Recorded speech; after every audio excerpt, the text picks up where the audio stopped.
Assalamualaikum warahmatullahi wabarakatuh. Anak-anak, bagaimana kabarnya hari ini?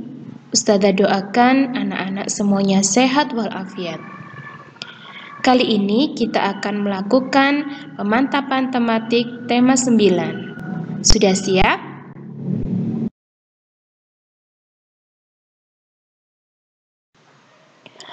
Untuk materi PKN, kisi-kisinya adalah sebagai berikut.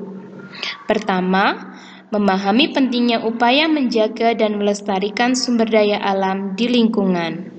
Kedua, menyajikan pentingnya upaya menjaga dan melestarikan sumber daya alam di lingkungan.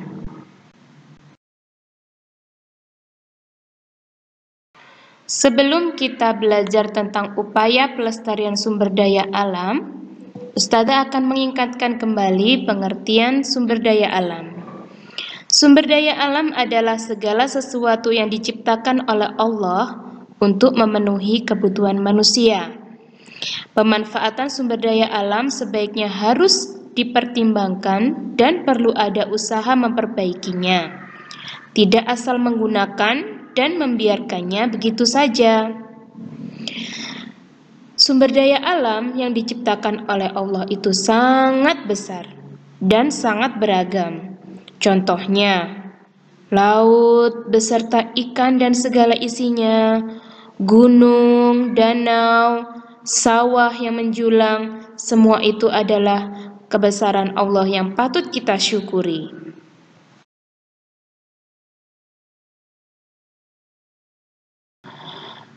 Allah telah menciptakan berbagai sumber daya alam yang ada di bumi.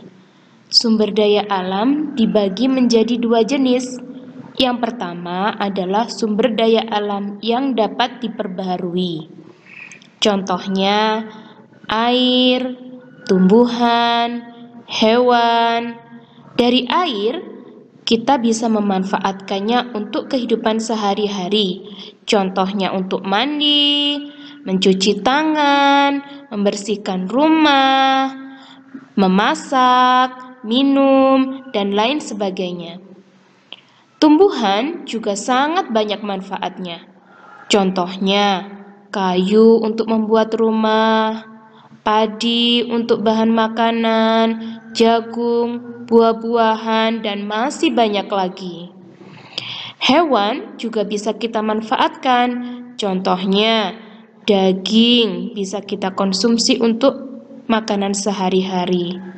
Kulit bisa digunakan untuk membuat kerajinan. Begitu juga dengan susu yang bisa kita gunakan untuk minum yang kaya dengan vitamin dan kalsium.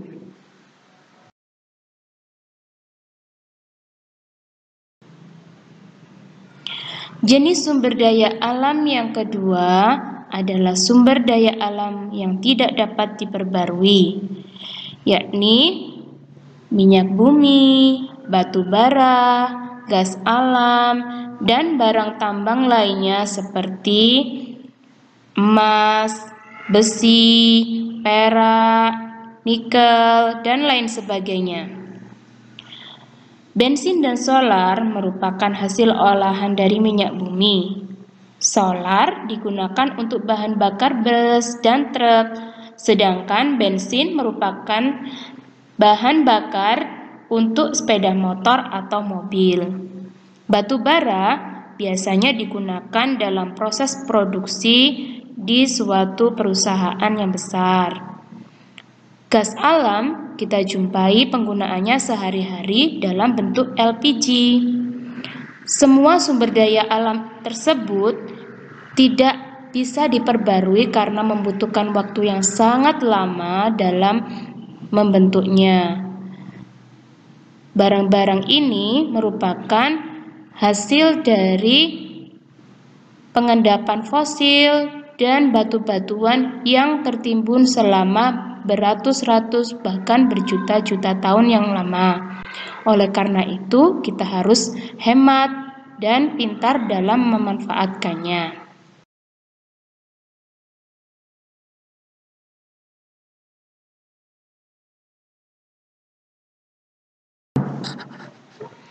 Sumber daya alam yang diciptakan Allah di alam ini, jika diambil secara besar-besaran tanpa memperdulikan lingkungan, dapat mengakibatkan kerusakan.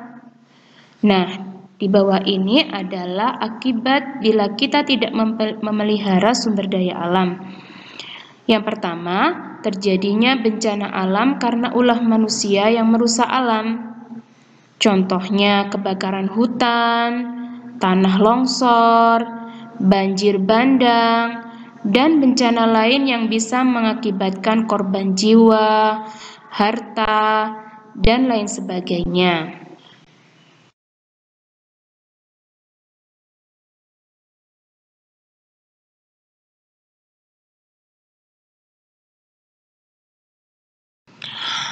Akibat yang kedua adalah terjadinya kerusakan lingkungan. Kita lihat pada gambar, hutan yang terus ditebangi pohonnya akan menyebabkan hutan menjadi gundul. Tanaman dan hewan yang hidup di hutan juga akan ikut mati. Kedua, sampah yang dibuang sembarangan di laut akan mencemari ekosistem laut. Hal ini menyebabkan tanaman dan ikan-ikan yang ada di dalam laut akan ikut mati.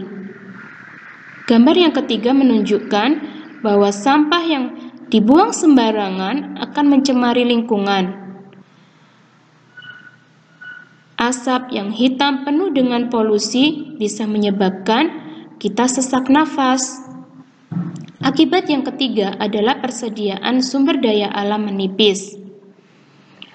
Air yang bisa kita gunakan untuk minum menjadi habis. Akibatnya, tumbuhan dan hewan juga bisa mati karena kekurangan air. Listrik juga bisa padam karena sumber daya alam menipis. Begitu juga dengan BBM yang akan habis bila kita tidak memanfaatkannya dengan benar.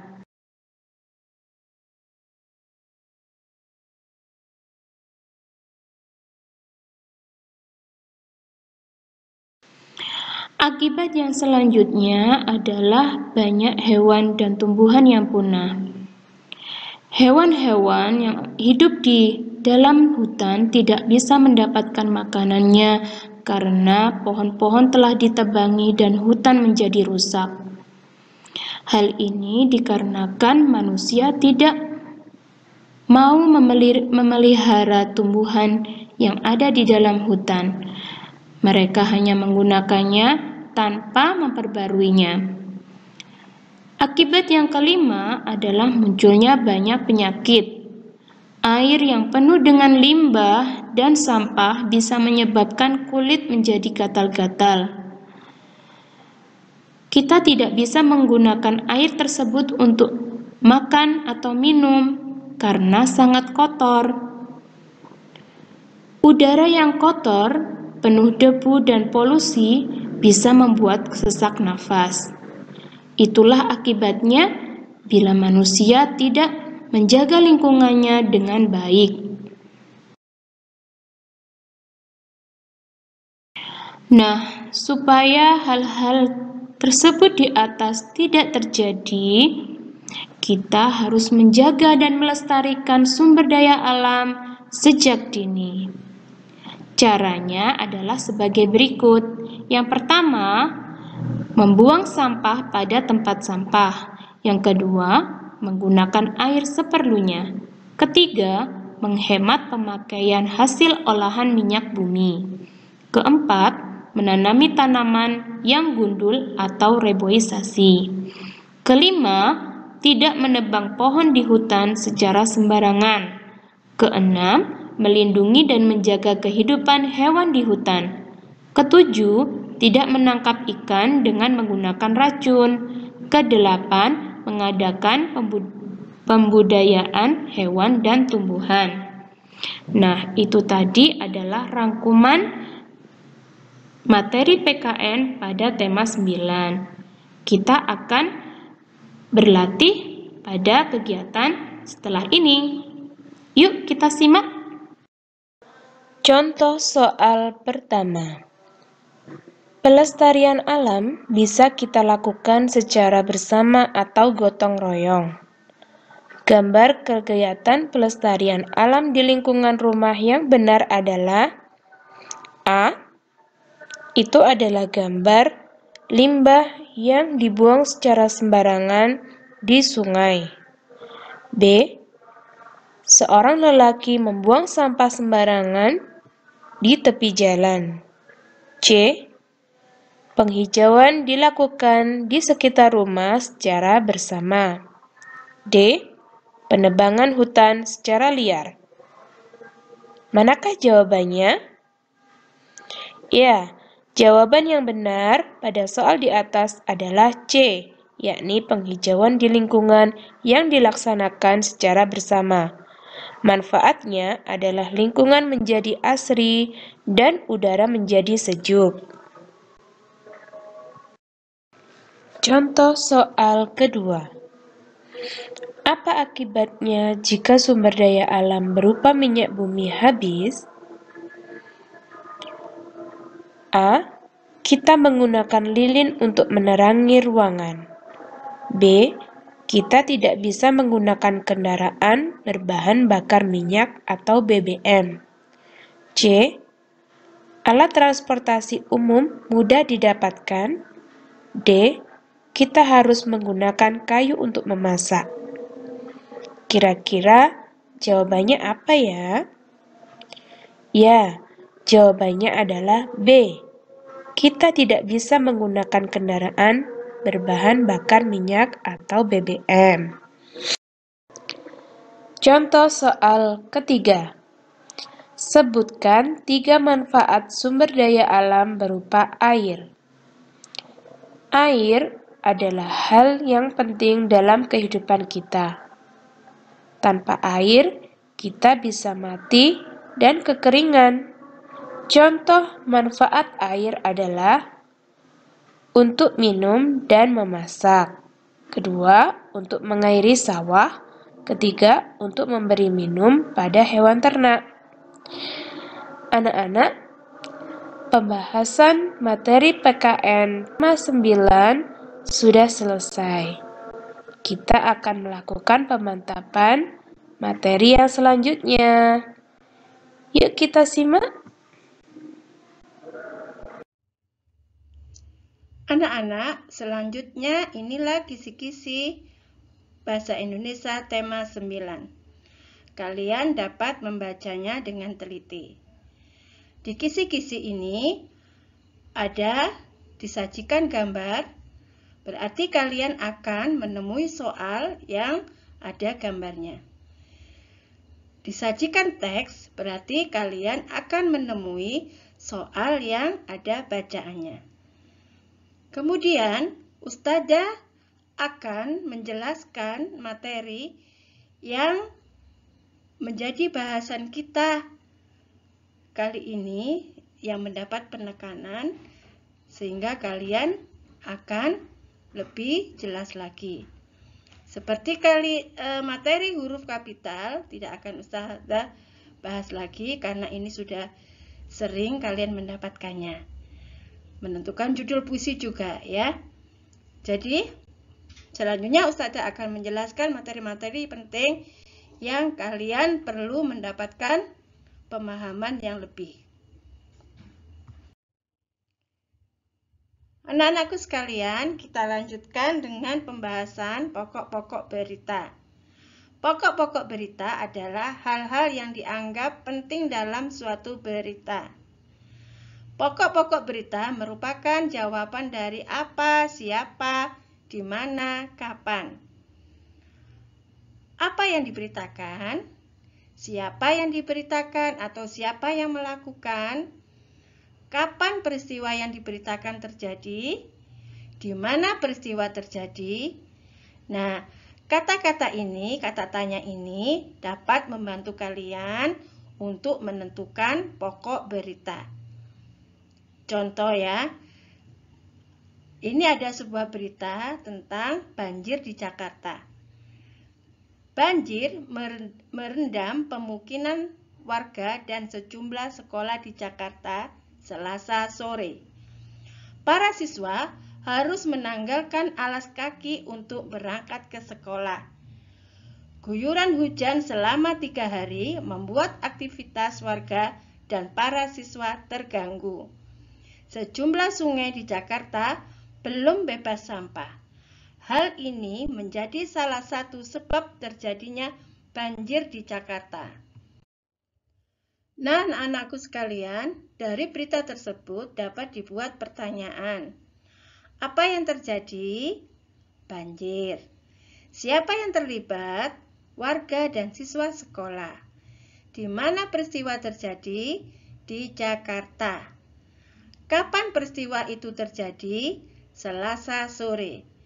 Nah, dari pertanyaan ini, maka kalian bisa mengetahui pokok beritanya. Jadi, berita yang tadi dibacakan Ustazah, pokok beritanya apa? Pokok beritanya adalah banjir terjadi di Jakarta Selasa sore menyebabkan aktivitas warga dan siswa sekolah terganggu. Nah, kemudian kalian sudah belajar tentang tanggapan dan saran di tema 8. Nah, kalian nanti di tema 9 juga akan menemui soal tanggapan dan saran. Kalian akan memberikan tanggapan sebuah berita.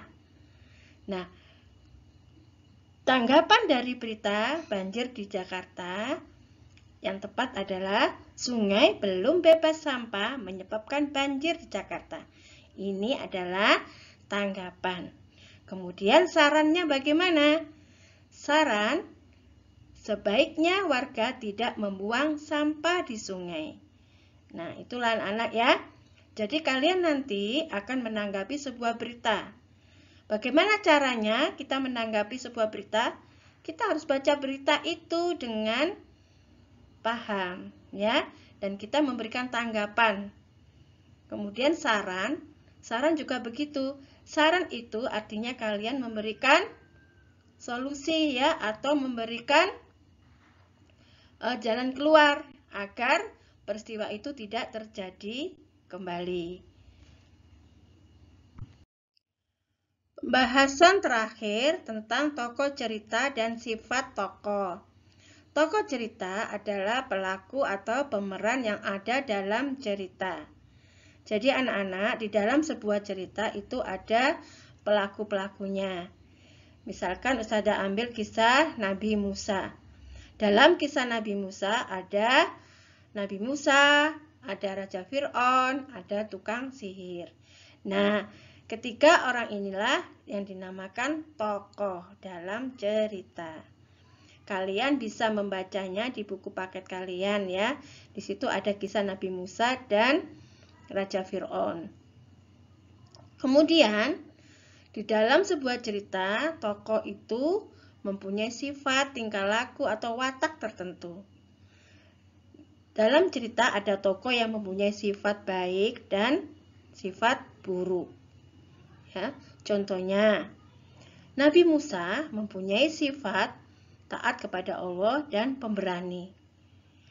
Raja Fir'aun mempunyai sifat sombong, kejam. Kemudian tukang sihir mempunyai sifat keras kepala, tidak mau menerima kebenaran. Kemudian ada juga tukang sihir yang mudah menerima dakwah Nabi Musa. Nah, itulah anak tokoh dan sifat dalam sebuah cerita. Kalian harus membacanya dengan pemahaman sehingga kalian nanti dapat menentukan tokoh dan sifat tokohnya, ya. Pesan Ustazah, dalam bahasa Indonesia kalian harus membaca dengan tuntas teks yang ada di dalam soal, ya. Jangan buru-buru mengisi dulu. Karena apa? Karena harus kalian pahami dulu isi dari bacaan itu sehingga jawaban kalian nanti tepat, ya. Nah, itulah anak-anakku sekalian pembahasan materi yang sudah Ustazah sampaikan. Semoga kalian dapat memahaminya dengan baik Dan pesan Ustazah, kalian harus belajar sungguh-sungguh untuk menghadapi PAT. Terima kasih. Insya Allah kalian pasti bisa dan Ustazah yakin Allah akan memberikan kemudahan kepada kalian. Jangan lupa ya, berdoa dan belajar. Assalamualaikum warahmatullahi wabarakatuh. Anak-anak, materi pemantapan selanjutnya adalah materi matematika tema 9. Yuk kita simak bersama. Kisi-kisi materi tema 9 adalah: pertama, menghitung luas bangun datar dengan menggunakan rumus yang benar. Kedua, menyelesaikan soal cerita yang berhubungan dengan menghitung luas bangun datar. Masih ingatkah kalian dengan rumus menghitung luas? Rumus menghitung luas persegi adalah sisi dikali sisi. Sedangkan rumus menghitung luas persegi panjang adalah panjang dikali lebar. Yuk kita simak pembahasan soalnya.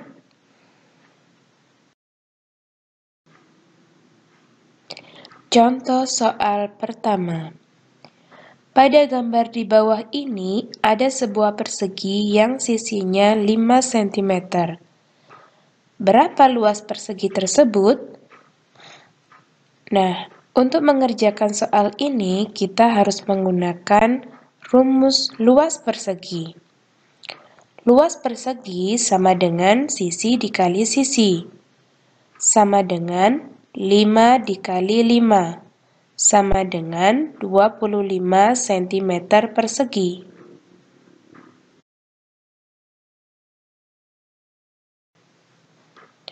Contoh soal kedua. Seorang nelayan sedang menjemur ikan pada papan yang bentuknya persegi. Panjang sisinya adalah 300 cm. Berapa luas papan tersebut? Untuk mengerjakan soal cerita ini, kita harus menggunakan rumus luas persegi, yakni sisi dikali sisi, sama dengan 300 dikali 300, sama dengan 90.000 cm persegi. Jadi, luas papan nelayan tersebut adalah 90.000 cm persegi. Contoh soal ketiga. Pada gambar di samping ada sebuah persegi panjang yang panjangnya 70 meter dan lebarnya 40 meter. Berapa luas persegi panjang tersebut? Untuk menyelesaikan soal ini, kita harus menggunakan rumus luas persegi panjang, yaitu panjang dikali lebar, sama dengan 70 meter dikali 40 meter, sama dengan 2.800 meter persegi.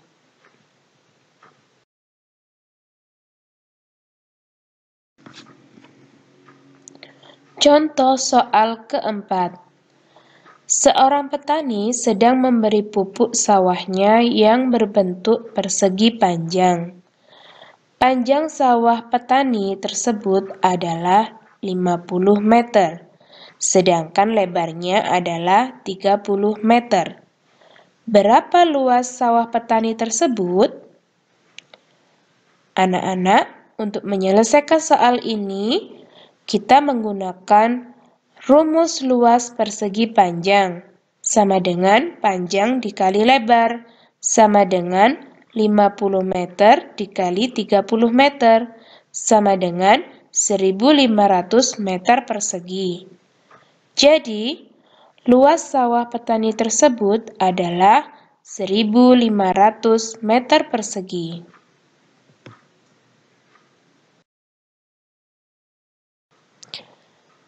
Alhamdulillah, Pemantapan hari ini sudah selesai.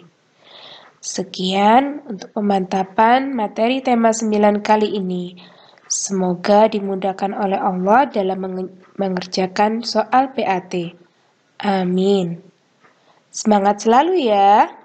Wassalamualaikum warahmatullahi wabarakatuh.